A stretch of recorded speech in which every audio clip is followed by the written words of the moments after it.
The silk is gone. The gold is gone. The incense that once perfumed every room she entered has been replaced by the smell of her own unwashed body and the leather armor of the Roman soldiers who stand inside her chamber, not outside, inside, watching her every movement, every breath, every moment. She closes her eyes. Cleopatra VII Philopator is 39 years old, and she sits on a wooden chair that was once a servant's seat.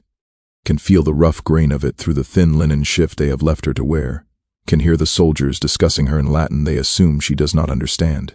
Can taste the copper of blood in her mouth from where she bit through her own lip 3 days ago when they told her what Octavian planned to do with her in Rome. She was until 23 days ago the last pharaoh of Egypt, ruler of the wealthiest kingdom in the Mediterranean, lover of Julius Caesar, wife of Marc Antony, mother of 4 children who carried the blood of both Ptolemaic and Roman dynasties.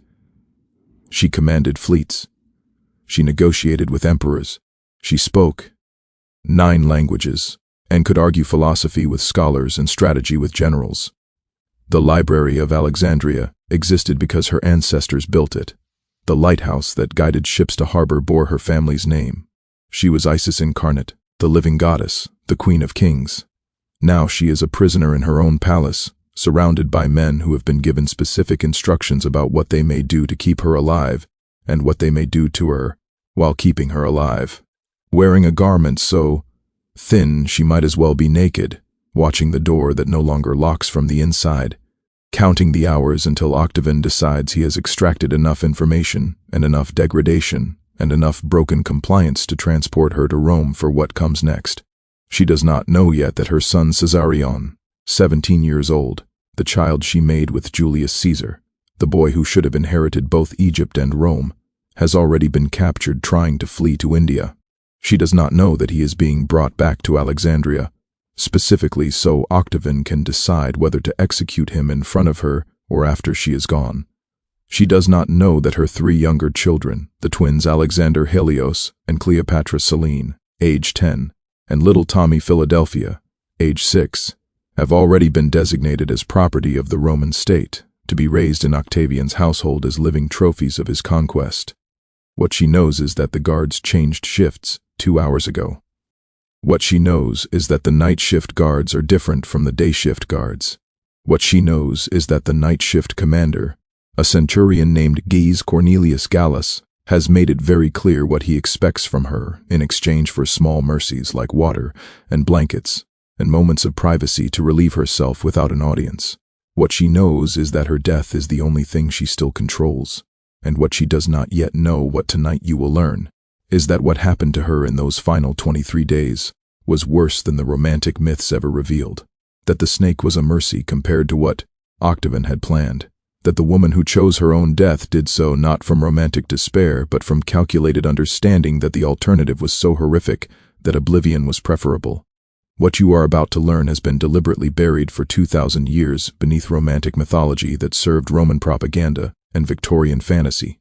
You know the story they taught you, the beautiful queen, the tragic love affair, the dramatic suicide with the ASP. Hollywood has shown you Elizabeth Taylor, draped in gold, speaking of love eternal, dying beautifully in silk sheets while sad music plays. This is not that story. Tonight you will learn what actually happened to Cleopatra after the Battle of Actium, the naval disaster that destroyed her fleet, bankrupted her kingdom, and left her trapped in Egypt that was already being carved up by Roman administrators before she had even formally surrendered. You will learn what Marc Antony's death actually looked like, not the heroic Roman suicide of legend, but a botched, agonizing, hours-long process that Cleopatra was forced to witness while covered in his blood. You will learn what it meant to be Octavian's prisoner, what the Roman guards did during night shifts, what interrogation looked like when the interrogators knew you had hidden treasure somewhere and were willing to do whatever was necessary to find it, what it meant to be kept alive, not out of mercy, but because your living body had more propaganda value than your corpse. You will learn what Octavian planned to do with her in Rome, the chains, the public humiliation, the slow parade through jeering crowds, the display of a living goddess reduced to defeated property. You will understand why when Cleopatra learned the details of this plan, she began actively seeking any means of death that her captors might have overlooked. You will learn what happened to her children, what Rome did to the son of Julius Caesar, where the twins were taken, how Octavian erased not just a queen, but an entire bloodline systematically, deliberately, as matter of imperial policy. Subscribe if you want to understand what empires do to the women who dare to resist them. Comment below telling me where in the world you are watching from.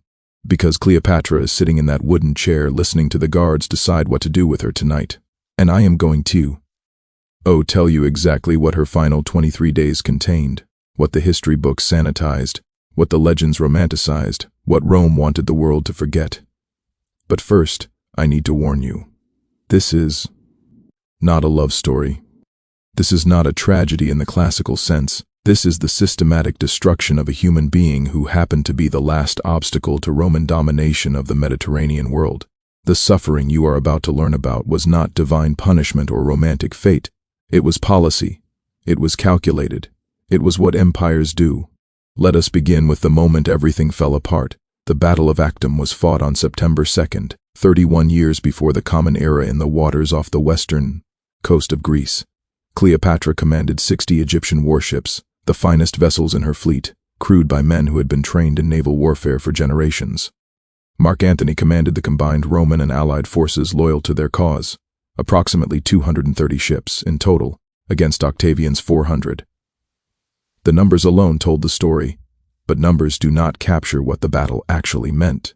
Cleopatra watched from her flagship a massive vessel called the Antonius. As the Roman formation closed around Antony's fleet like a fist, she watched as ship after ship was grappled, boarded, set ablaze. She watched men she had known for years die in water that turned red and then black with blood and ash. She watched the smoke rise so thick that the September sun became a red disk barely visible through the haze. And then she made a decision that history has debated for 2,000 years. She ordered her squadron to break through the Roman line and flee south toward Egypt. Roman historians called this cowardice.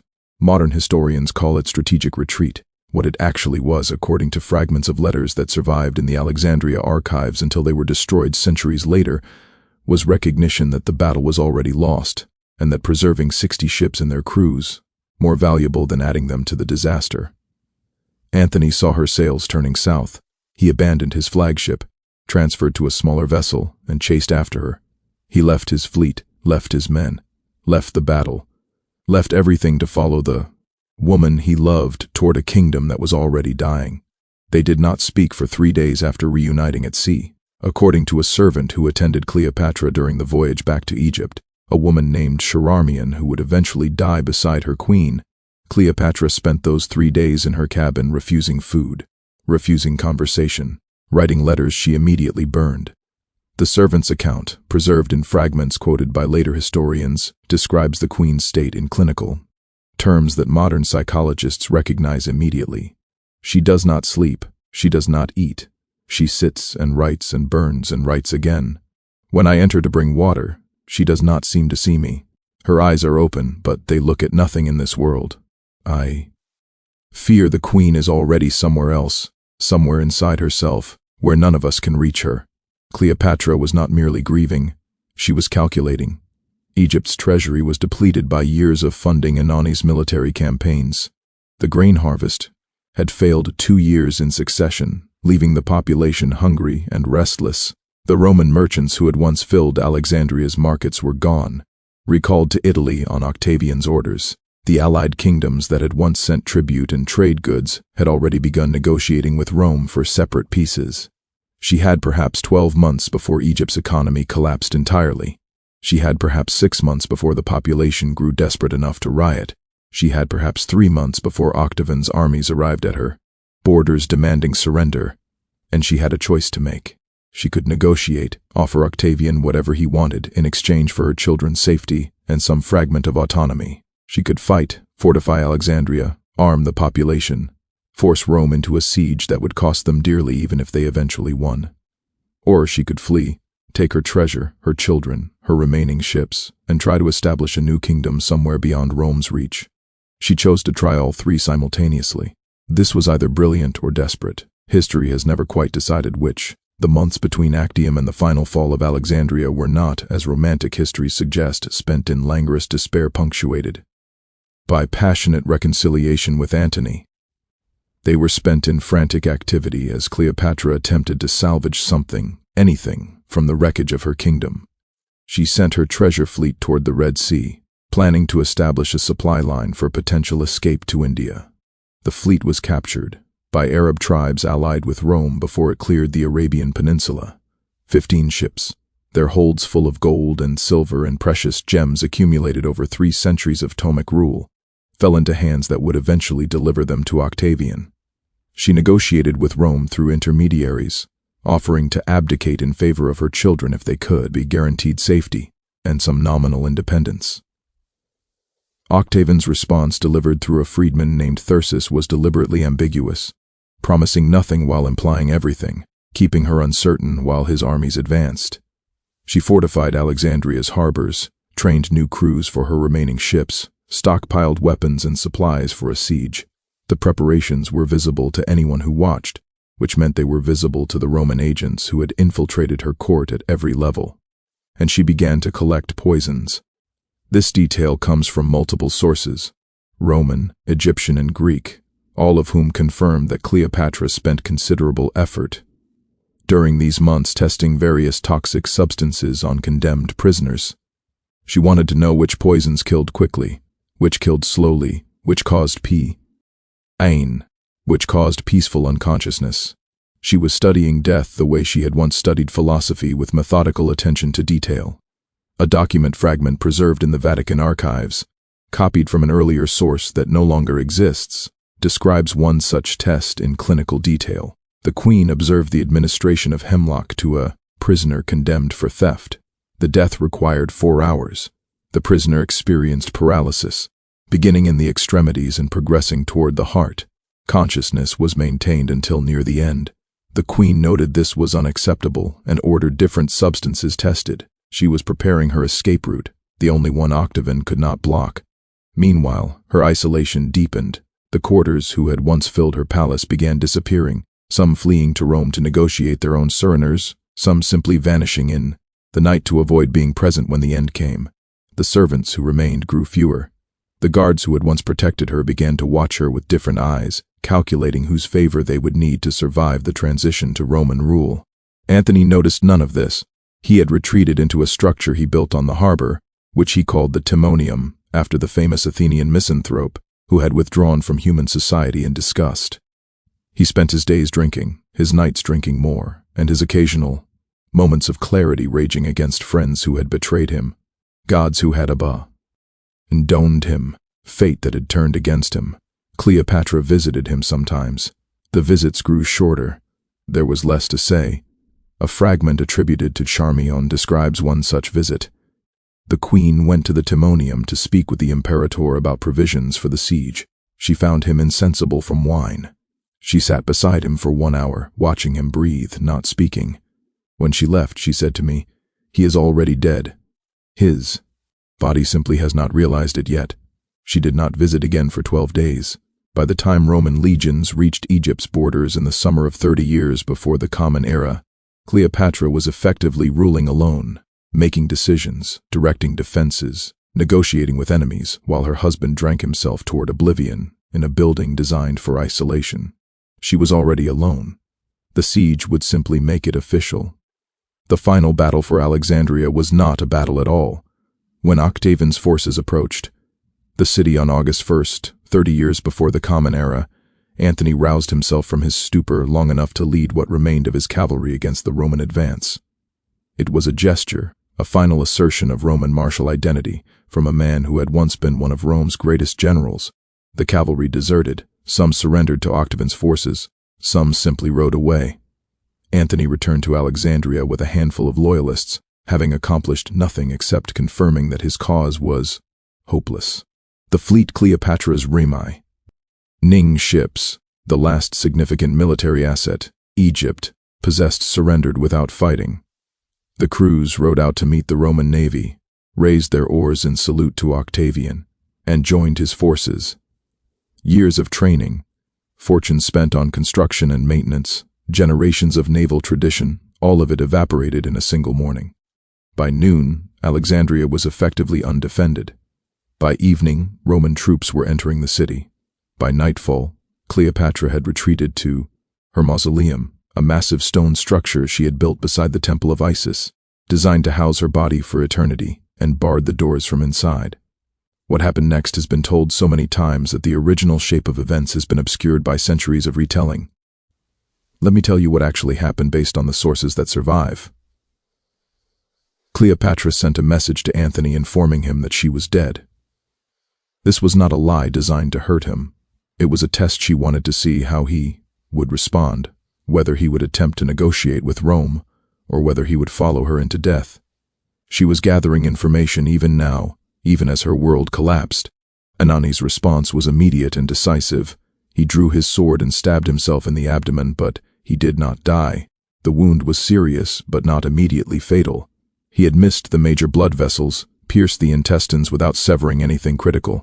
He was bleeding heavily, in tremendous pain, but alive. When his servants found him, he was begging them to finish what he had started. They refused. They psychologically could not bring themselves to kill their master, no matter how much he pleaded. Then another message arrived from Cleopatra. She was not dead. She had sent the first message as a test. Now she needed him to come to her. Antony was carried across the city on a litter, leaving a trail of blood through streets that were already filling with Roman soldiers. The journey took approximately 1 hour. Throughout that hour, according to multiple sources, Antony remained conscious, talking to the men who carried him, sometimes raving about glory and death and fate, sometimes lucid enough to ask practical questions about what was happening around them. They reached the mausoleum. The doors were barred. Cleopatra refused to open them, fearing that Roman soldiers would rush in if she did. Instead, she lowered ropes from an upper window. Antony was attached to the ropes, a man with his intestines partially visible through a gaping abdominal wound, and hauled upward by Cleopatra and her 2 remaining servants, Charmion and Iras. The account of what this looked like comes from multiple sources who claim to be reporting eyewitness testimony. The details are consistent enough to suggest they contain substantial truth. The queen pulled at the ropes with her own hands, her arms trembling from exertion, her face contorted with effort and grief. The imperator was heavy with his own blood. The hauling took many minutes, and throughout he groaned and reached toward her, calling her name. When finally he was brought through the window, she clutched him to her breast, covering herself in his blood, calling him husband, Lord, Emperor. The imperator was still alive when he entered the room, but barely. He spoke to her, though what he said was unclear to those who later gathered the testimony. He asked for wine. She gave it to him. He died in her arms approximately 1 hour after the hauling. The queen did not release him for many hours after. When they finally separated her from the body, her garments were stiff with his dried blood. This is what the death of Marc Antony actually looked like, not the heroic Roman suicide of legend. A botched self-stabbing, a horrific journey across a conquered city, an agonizing haul up the side of a building, an hour of slow bleeding in the arms of a woman who was herself about to become a prisoner. Cleopatra's garments were still stained with Antony's blood when the Romans broke into the mausoleum the following morning. She was still wearing them when Octavian's guards took custody of her. She was still wearing them 3 days later when she finally understood what Octavian planned to do with her. The mausoleum was not designed for living. It was designed for death, for the preservation of Cleopatra's mummified body through eternity, surrounded by the treasures and artifacts that would accompany her into the afterlife. The walls were thick stone. The air was still and close. The only light came from high windows designed to prevent grave robbers from entering. For 3 days Cleopatra remained inside this space with Antony's corpse, refusing to come out, refusing to let the Romans enter. She had with her the poison she had been preparing for months, a small vial containing a mixture of substances she had tested extensively, guaranteed to produce death within minutes without significant pain. She was ready to use it. She was, according to the fragmentary accounts that survive, actually in the process of bringing the vial to her lips when the Romans finally broke through. The man who stopped her was named Gaius Proculeius, a trusted member of Octavian's staff who had been sent specifically because of his reputation for diplomacy. He entered through the same upper window Antony had been hauled through, accompanied by 2 soldiers. He reached Cleopatra before she could swallow the poison, seized her wrists, and held her while the soldiers took the vial from her possession. "You will deprive yourself of a great subject for triumph," Cleopatra reportedly told him, "and deprive Caesar of a great occasion for displaying his clemency." Proculeius did not respond to this. He simply held her wrists until more soldiers arrived. Within hours, Cleopatra had been moved from the mausoleum to her own palace, but her own palace was no longer hers. Roman guards stood at every door. Roman administrators inventoried her possessions. Roman soldiers occupied every corridor, every garden, every chamber that had once been her private domain. The palace that had been the center of TMIC power for 3 centuries was now a prison. Cleopatra was its most valuable inmate. Her first meeting with Octavian occurred 3 days after her capture. The accounts of this meeting vary in detail but agree on the essential elements. Cleopatra had been allowed to bathe and change her clothing, the blood-stiffened garments finally removed, replaced with clean linen, but she had not been allowed cosmetics, jewelry, or any of the accoutrements that would have allowed her to appear as a queen. She was brought before Octavian barefoot, her hair uncombed, her face showing the ravages of grief and sleeplessness, and the first effects of what modern physicians would recognize as acute stress response. She threw herself at his feet. She begged for the lives of her children. She offered him anything: her treasure, her kingdom, her cooperation, her knowledge of Eastern political arrangements that might be valuable to Rome. Octavian listened. He made no promises. He asked questions about the location of her hidden wealth, gold and silver, that Egyptian intelligence had reported she was concealing.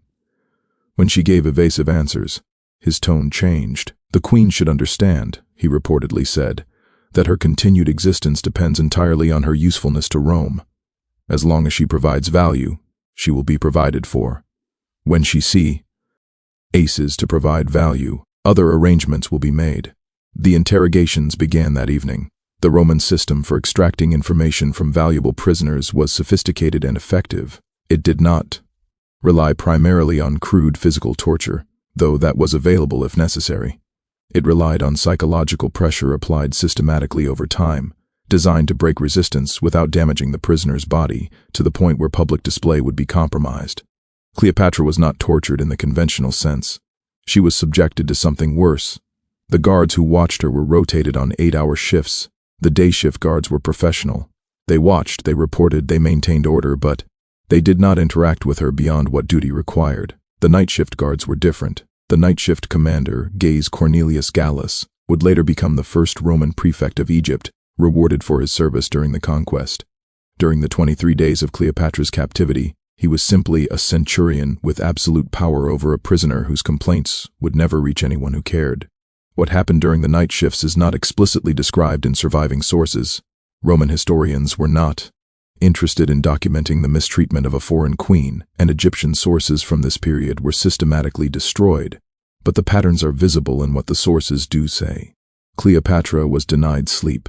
Guards were instructed to wake her whenever she began to drift off using noise or light or direct physical intervention. Sleep deprivation is one of the most effective methods of psychological breakdown within days. The subject begins experiencing hallucinations, impaired judgment, emotional dysregulation, and progressive collapse of resistance. She was denied privacy. The guards watched her constantly, including during intimate activities like bathing, using the toilet, and changing clothes. This constant observation was not merely surveillance. It was designed to strip away her sense of self, to remind her continuously that she had no control over her own body or environment. She was denied dignity. Small humiliations accumulated, food served on the floor rather than a table, water provided in amounts just insufficient to satisfy thirst, requests ignored or deliberately misunderstood. These were not random cruelties. They were systematic degradation designed to break her understanding of herself as a person deserving respect. And there were the nights, a fragment from a source that no longer survives, quoted by a medieval Arab historian who had access to Alexandrian archives before they were destroyed, describes the arrangement in clinical terms. The Roman guards were given liberty with the queen during the dark hours on condition that no visible marks remained. The centurion Gallus claimed this privilege for himself first, then distributed access to his favored subordinates. The queen's protests were ignored. Her status as prisoner removed all protections that would normally apply to women of rank. This is what Tu's compliant language calls what happened during the nights. This is what Roman sources euphemistically refer to when they mention the queen's sufferings during captivity. This is what Cleopatra was experiencing while Octavian methodically planned her transportation to Rome. After the first week, according to the fragments that survive, Cleopatra stopped protesting. After the second week, she stopped reacting entirely. She had learned what survivors of sustained assault learned, that dissociation is the only defense when physical resistance is impossible. The servant Charmion, who was permitted to remain with her queen throughout the captivity, left fragments of description that later historians quoted. The queen is no longer the queen. She sits where they place her. She eats what they give her. She does not speak unless spoken to. Her eyes are open, but she is not behind them. When I speak her name, she does not respond. When I touch her hand, she does not feel it.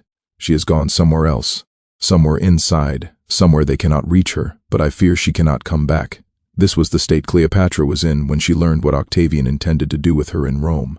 Roman triumphs were the most elaborate public spectacles in the ancient world. When a Roman general achieved a sufficiently significant victory, the Senate might vote to award him a triumph. A ceremonial parade through the streets of Rome that could last for days, displaying the spoils of conquest to the Roman people. The triumph included specific elements, each designed to demonstrate Roman power and the defeated enemy's humiliation. First came the spoils, wagon after wagon of gold, silver, precious gems, captured, weapons, exotic animals, anything that demonstrated the wealth Rome had seized. Paintings and models showed the conquered territories, the battles that had been won, the cities that had fallen. Then came the prisoners. Common captives walked in chains destined for slave markets or execution after the parade. Captured nobles and royalty were displayed separately, dressed in their finest remaining garments, or sometimes stripped naked to emphasize their fall from power. The general himself came last, riding in a golden chariot, wearing ceremonial purple, crowned with laurels, accepting the adulation of crowds that lined every inch of the parade route. For defeated royalty, the triumph was usually the final public appearance before execution. After being paraded through Rome, foreign kings and queens were typically strangled in the Tullium, the prison at the foot of the Capitoline Hill, while the general was being crowned on the summit above. Octavian had specific plans for Cleopatra. She would be the centerpiece of his triumph, the greatest trophy of his conquest, proof that he had succeeded where Julius Caesar had merely deadied, and where Marc Antony had failed entirely. She would be displayed in chains, dressed as the foreign queen Rome had finally conquered, forced to walk the entire length of the parade route. While Roman citizens jeered and threw refuse, her children would walk behind her. The twins, Cleopatra Selene and Alexander Helios, would be displayed as captured royalty, the offspring of her union with Antony, living proof of Rome's victory over both parents. Little Ptolemy Philadelphus would walk as well, too young to understand what was happening, confused and frightened by the crowds. Effigies would be carried, showing Cleopatra in various humiliating poses, as a serpent, as a harlot, as a monster who had seduced good Romans away from their duty. Propaganda paintings would depict the Battle of Actium with Cleopatra fleeing in cowardice, while brave Roman soldiers fought and died. At the end of the parade, Cleopatra would be taken to the Tullianum and strangled while Octavian ascended the Capitol line to sacrifice to Jupiter. Her body would be displayed publicly for some days, proof that the menace of Egypt was finally ended, and then disposed of, without honor. This was standard procedure. This was what Rome did to conquered enemies. This was what Cleopatra learned was waiting for her in Rome. The information came to her through Dolabella, a young Roman officer who had developed sympathy for the captive queen, perhaps romantic interest, perhaps simply human compassion for suffering he witnessed daily. He visited her on the 20th day of her captivity and told her what he had learned from conversations with Octavian's inner circle. "You will be transported in 3 days," he told her. "The ships are already being prepared. You will be taken to Rome. You will walk in the triumph. You will be displayed to the people. And then you will be executed." He told her about the chains. He told her about the crowds. He told her about the execution method. He told her about her children walking behind her, watching their mother's humiliation before being distributed to Roman households as prizes.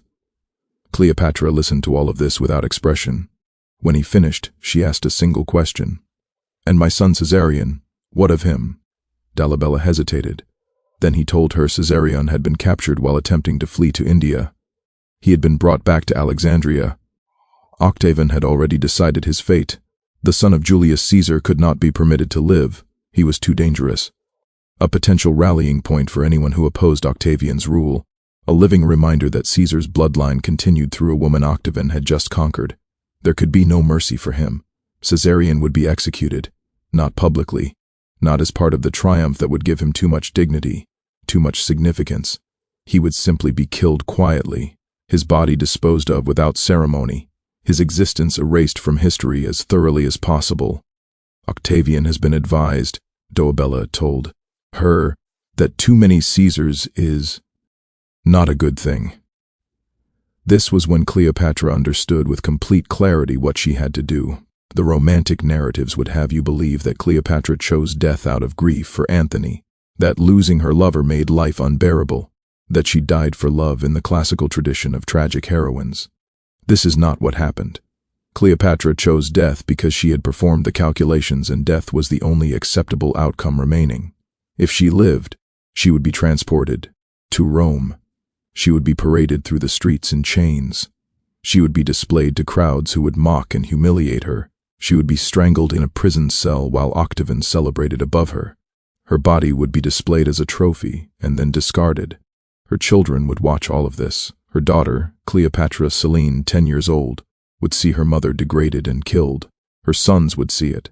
They would carry those images for the rest of their lives, lives they would spend as captives in Roman households, raised by their parents' enemies, their identities erased, their heritage denied.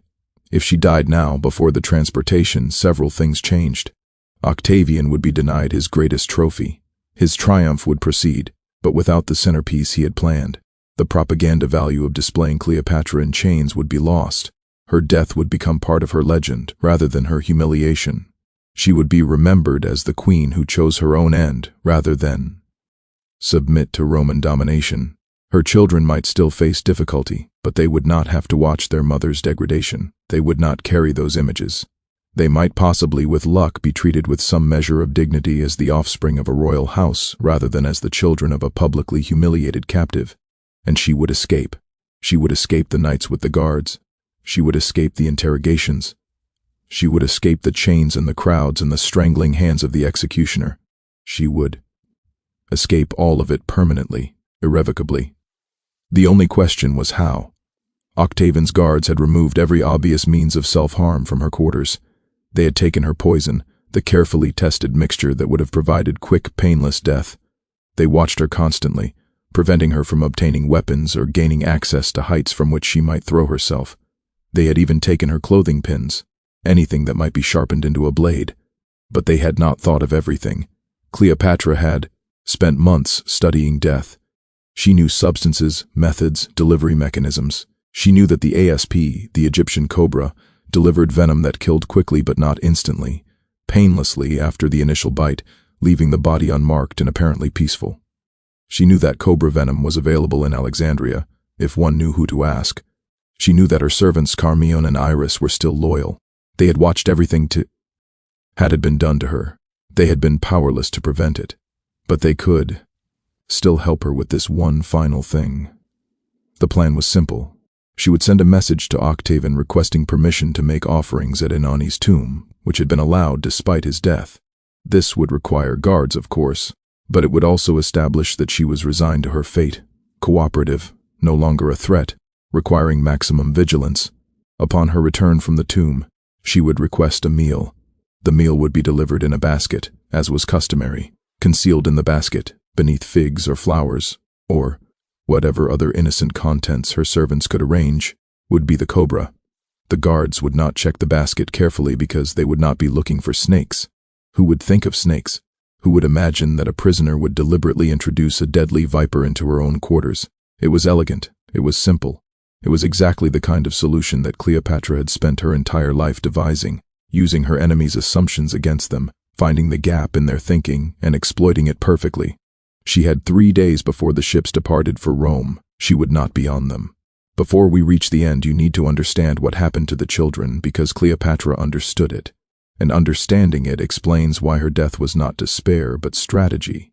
Caesarion Ptolemy XV, Caesar, son of Cleopatra and Julius Caesar, was 17 years old when Octavian's gents caught him. He had been sent toward India with treasure and trusted advisors, following a route that should have taken him beyond Rome's reach. But his tutor, a man named Rhodon, had been promised rewards for betraying him. The details of Caesarion's death are not recorded in detail. Roman historians mention it briefly without elaboration, as though embarrassed by what had been done. He was executed, possibly strangled, possibly beheaded, possibly killed by some other method that the sources do not specify. His body was not returned to his mother or buried with the honors due his rank. He was erased as thoroughly as Roman propaganda could manage. The son of Julius Caesar, who might have ruled both Egypt and Rome, became a footnote in histories written by his killers.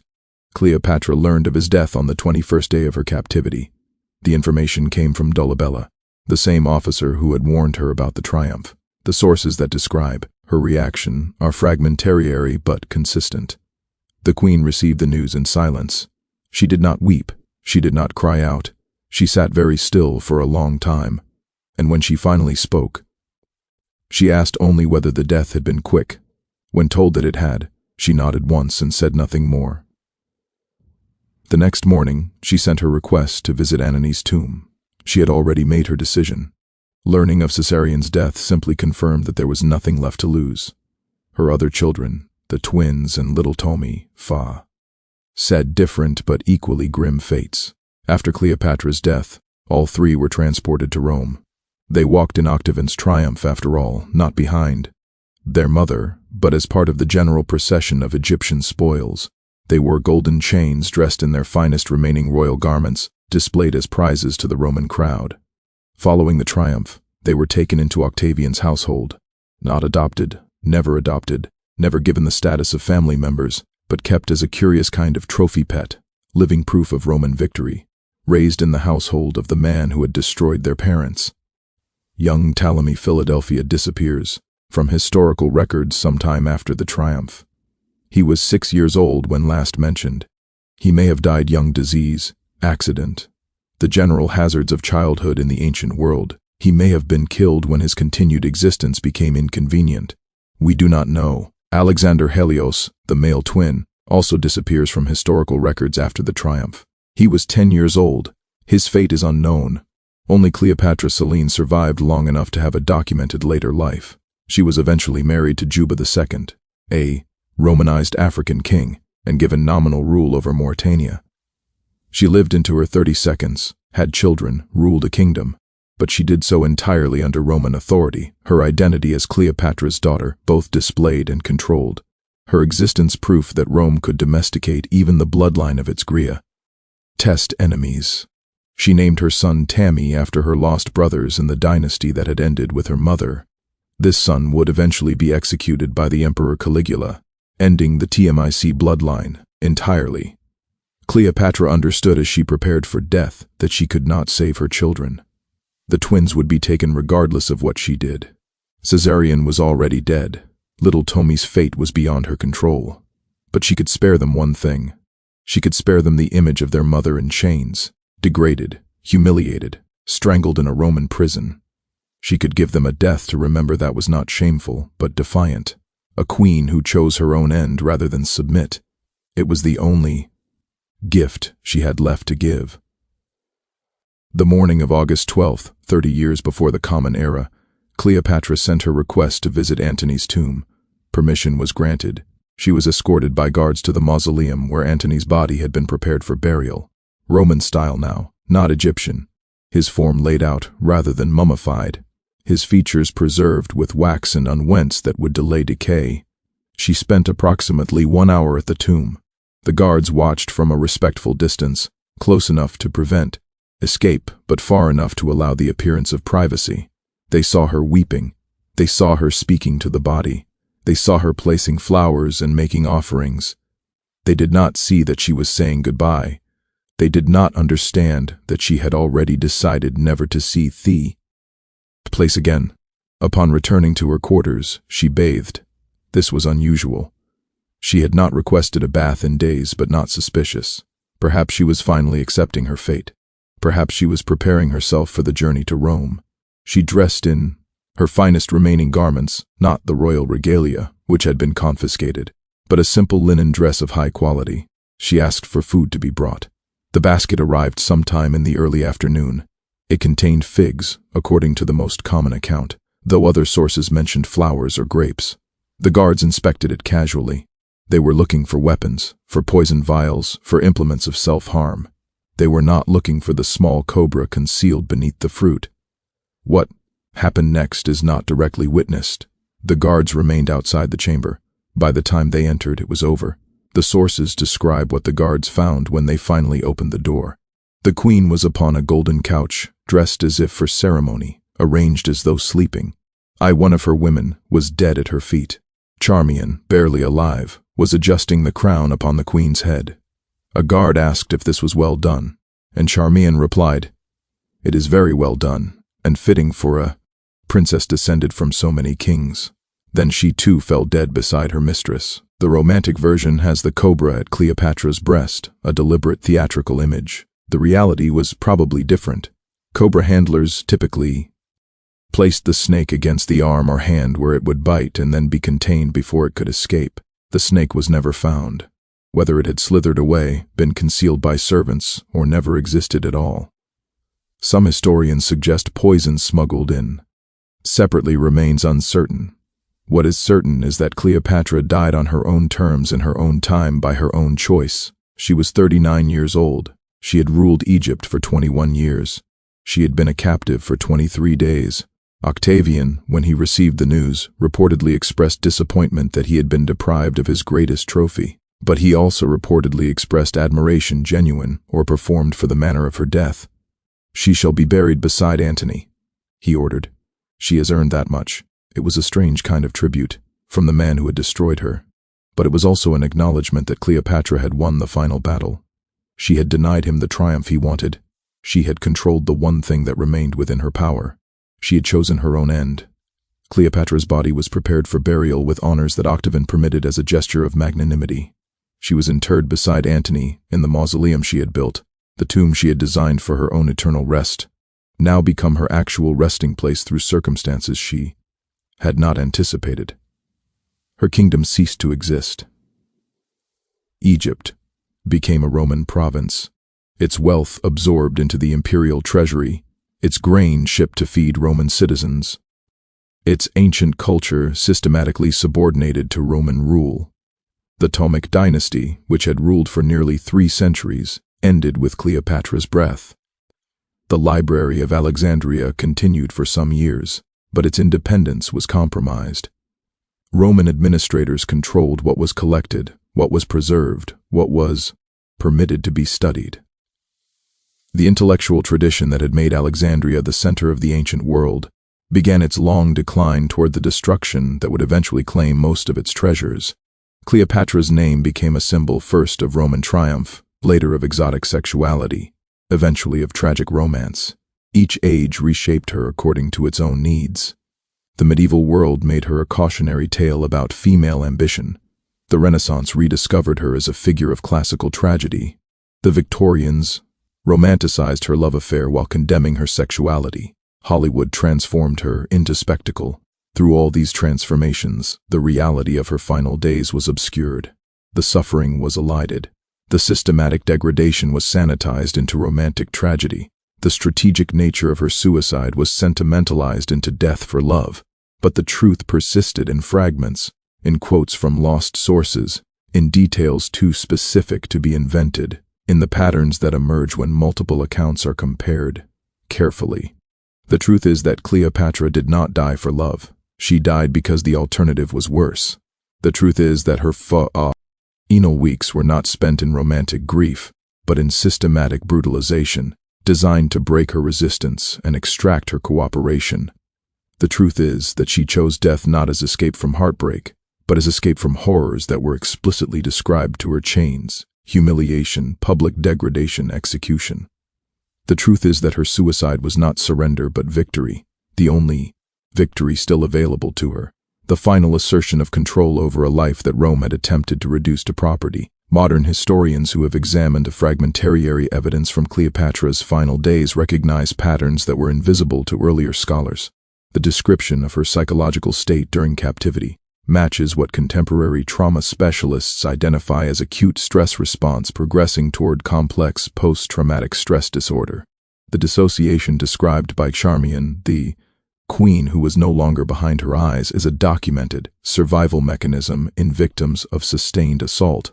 The pattern of her treatment, sleep deprivation, constant surveillance, systematic humiliation, sexual access by guards, follows protocols that would later be documented in various contexts as methods for breaking resistance. The Romans did not have psychological terminology, but they understood empirically what worked. The decision-making process that led to her suicide follows what researchers who study concentration camp survivors and political prisoners recognize as ration. Suicide under conditions of extremity. The reasoned conclusion that death is preferable to continued existence under specific circumstances. Cleopatra was not irrational. She was not hysterical. She was not acting from romantic impulse. She was a sophisticated political operator who had negotiated with Julius Caesar, managed Marc Antony, and held her kingdom together through 2 decades of Roman pressure. In her final days, she assessed her situation with the same analytical capacity she had applied throughout her reign, and she reached a conclusion that any rational observer would recognize as sound. Death was better than what Octavian had planned for her. The romantic mythology serves Rome's purposes. It makes her death seem emotional rather than rational, feminine rather than political, a story about love rather than a story about resistance. By focusing on the snake in the legend, we avoid confronting what Rome actually did to her and what she actually escaped through her choice. But she deserves better than mythology. She deserves the truth. Let me tell you what the truth actually is. Cleopatra VII Philopator was the last pharaoh of Egypt, the last ruler of an independent kingdom that had existed for 3,000 years before Rome's founding, the last monarch of a dynasty that had preserved Greek learning while Rome was still a village, the last woman to hold absolute power over one of the ancient world's wealthiest and most sophisticated civilizations.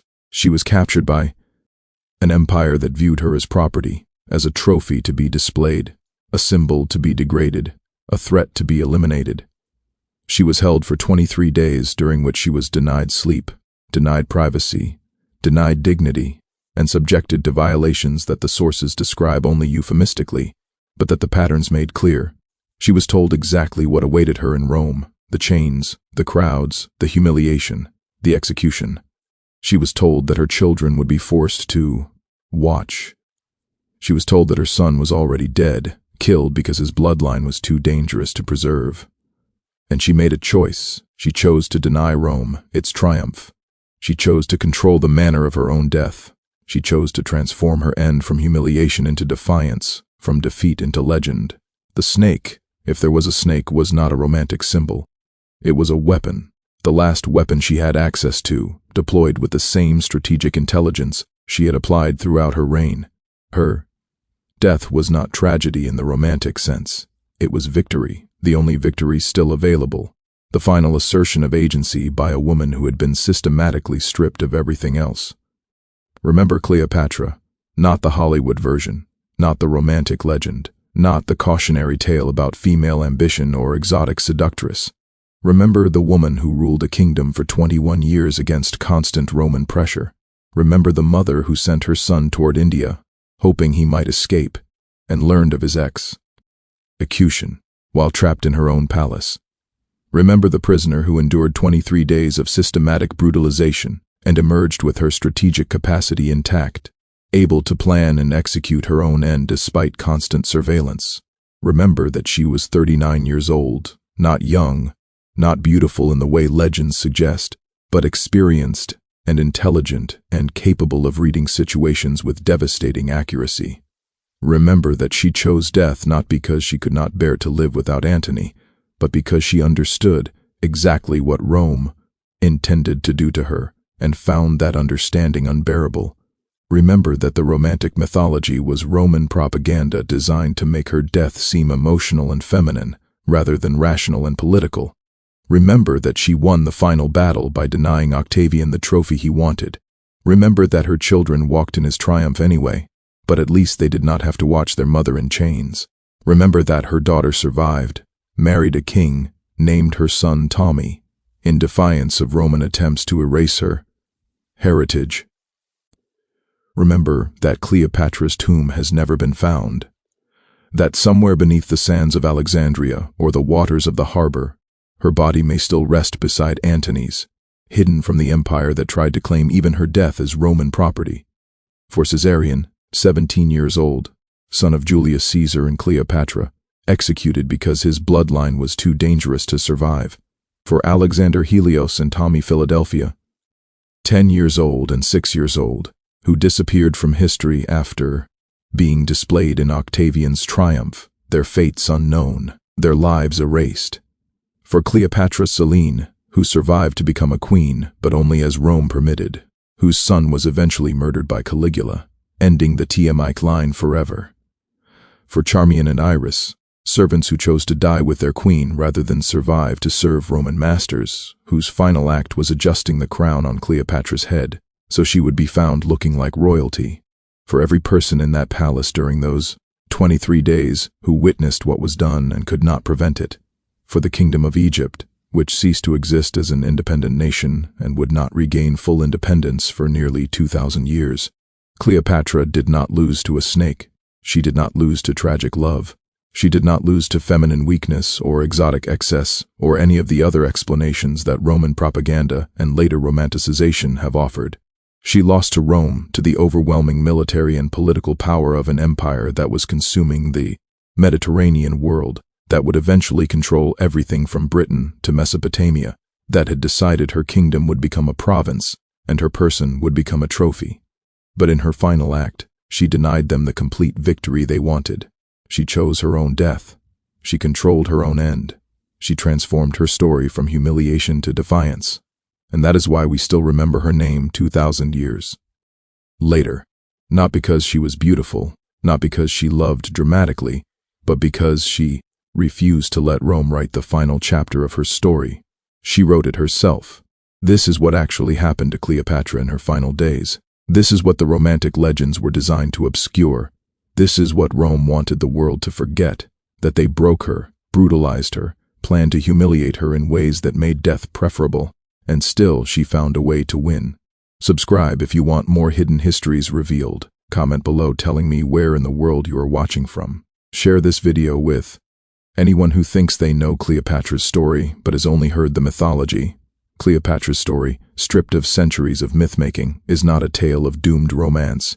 It is a case study in power, resistance, and the cruelty of empire. When you peel away the incense and the Hollywood glamour, what remains is a portrait of a ruler who faced annihilation with intelligence and ferocious clarity. She stood at the intersection of two civilizations, Egyptian and Roman, and she understood both.